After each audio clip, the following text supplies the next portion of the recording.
হরে কৃষ্ণ। সুধী বৈষ্ণব ভক্তগণ, বছরের দ্বিতীয় একাদশী শরৎ তিলা একাদশী 2025 কবে? 24 জানুয়ারি 2025 শুক্রবার নাকি 25 জানুয়ারি 2025 শনিবার?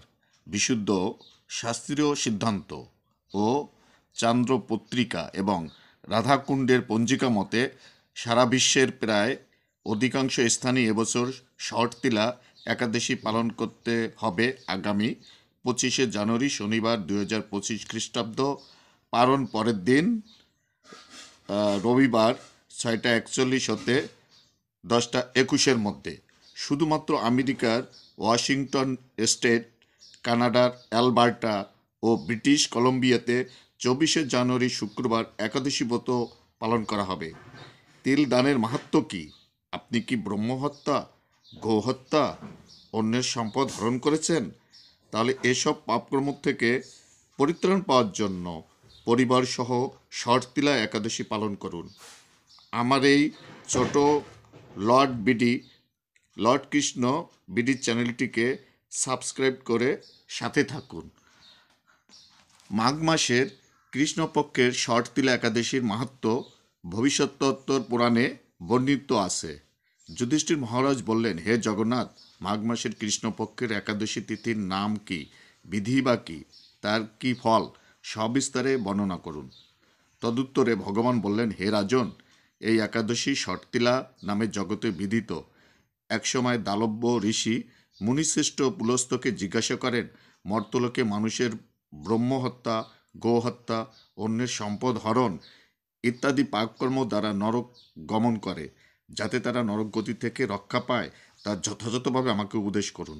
অনায়াসে সাধন করা যায় এমন কোনো কাজের মাধ্যমে যদি তাদের এই পাপ থেকে উদ্ধারের কোনো উপায় থাকে তবে তা বলুন। ঋষি পুলস্ত বললেন, হে মহাভাগ, তুমি একটি গোপনীয় উত্তম বিষয়ের প্রশ্ন করেছ। মাঘ মাসের সূচি, জিতেন্দ্রিয়, কাম, ক্রোধ আদি শূন্য হয়ে স্নানের পর সর্বদেবেশ্বর শ্রীকৃষ্ণের পূজা করবে। পূজাতে কোনো বিঘ্ন ঘটলে কৃষ্ণ নাম স্মরণ করবে। রাত্রিতে অর্চনান্তে হোম করবে। তারপর চন্দন, অগুরো, কর্পূর ও শর্করা প্রভৃতি দ্বারা নৈবেদ্য প্রস্তুত করে ভগবানকে নিবেদন করবে। কুষ্মাণ্ড, নারকেল অথবা 100 গু বাগ দিয়ে অর্ঘ্য প্রদান করবে। কৃষ্ণ কৃষ্ণ কৃপালু স্তমগত তিনাং গতির্ভব ইত্যাদি মন্ত্রে শ্রীকৃষ্ণের পূজা করতে হয়। কৃষ্ণ আমার প্রতি প্রীত হন বলে যথাশক্তি ব্রাহ্মণকে জলপূর্ণ কলস, ছত্র, বস্ত্র, পাদুকা, গাভী ও তিলপাত্র দান করবে। স্নান দানাদি কার্যে কালো তিল অত্যন্ত শুভ। এ দ্বিজোত্তম, ওই প্রদত্ত তিল থেকে পুনরায় যে তিল উৎপন্ন হয় তত বছর ধরে দানকারী স্বর্গলোকে বাস করে।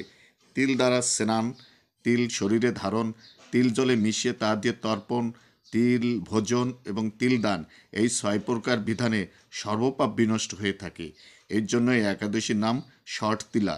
হে যুধিষ্ঠির, একসময় নারদও এই শরৎ তিলা একাদশীর ফল ও ইতিহাস সম্পর্কে জানতে চাইলে যে কাহিনী আমি বলেছিলাম তা এখন তোমার কাছে বর্ণনা করছি।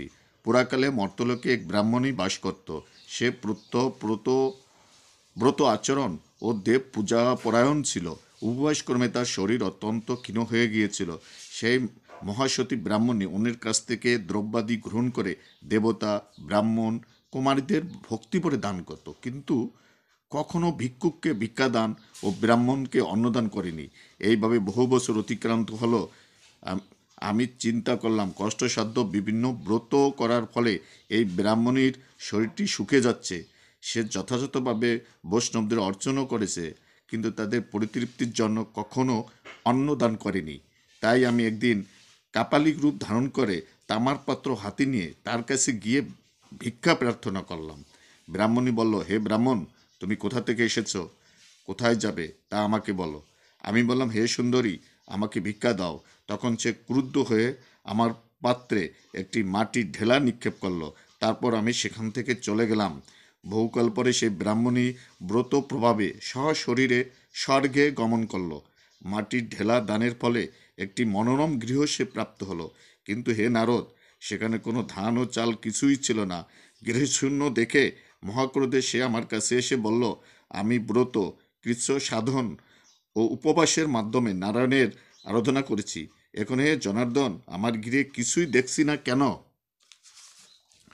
হে নারদ, তখন আমি তাকে বললাম, তুমি নিজ গৃহে দরজা বন্ধ করে বসে থাকো। মর্তলোকের মানবী সশরীরে স্বর্গে এসেছে শুনে দেবতাদের পত্নীরা তোমাকে দেখতে আসবে, কিন্তু তুমি দরজা খুলবে না। তুমি তাদের কাছে শর্তিলা ব্রতের পূর্ণ ফল প্রার্থনা করবে। যদি তারা সেই ফল প্রদানে রাজি হয় তবেই দরজা খুলবে। এরপর দেবপত্নীরা সেখানে এসে তার দর্শন প্রার্থনা করল। শর্তিলা ব্রতের ফল পেলেই কেবল সেই মানবী দর্শন দেবেন জেনে তাদের মধ্যে এক দেবপত্নী তার শর্তিলা ব্রতজনিত পুণ্যফল তাকে প্রদান করল। তখন সে ব্রাহ্মণী দিব্য কান্তি বিশিষ্ট হলো এবং তার গৃহ ধন ধনধান্যে ভরে গেল। দ্বার উদ্ঘাটন করলে দেবপত্নীরা তাকে দর্শন করে বিস্মিত হলেন। হে নারদ, অতিরিক্ত বিষয় বাসনা করা উচিত নয়। বৃত্ত স্বার্থ অকর্তব্য। নিজ সাধ্যমতে তেল, বস্ত্র ও অন্ন দান করবে। শর্তিলা ব্রতের প্রভাবে দারিদ্রতা, শারীরিক কষ্ট, দুর্ভাগ্য প্রভৃতি বিনষ্ট হয়। এই বিধি অনুসারে তিল দান করলে মানুষ অনায়াসে সমস্ত পাপ থেকে মুক্ত হয়। হরে কৃষ্ণ।